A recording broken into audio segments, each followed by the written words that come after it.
जानकी बर दुलह रघुबर धनुष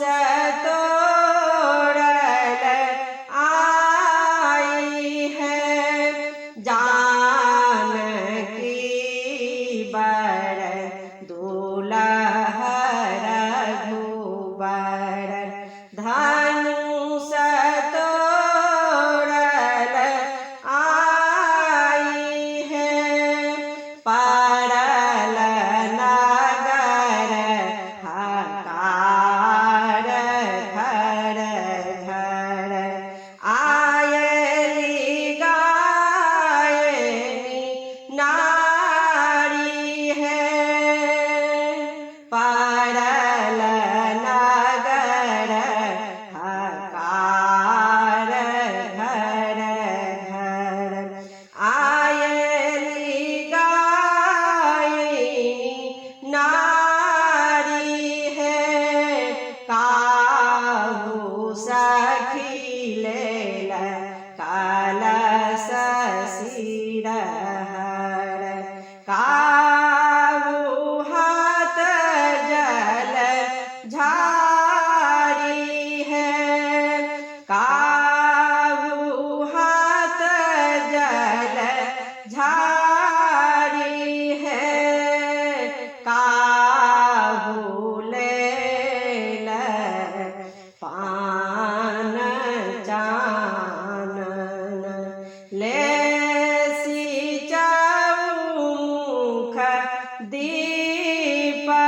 है काहू लेल पान चानन लेसी चौमुख दीप है ठकबक पात भालरी राखल द्वार समीप है ठकबक पात भालरी राखल द्वार समीप है काहू सखी देल गर पीतौरी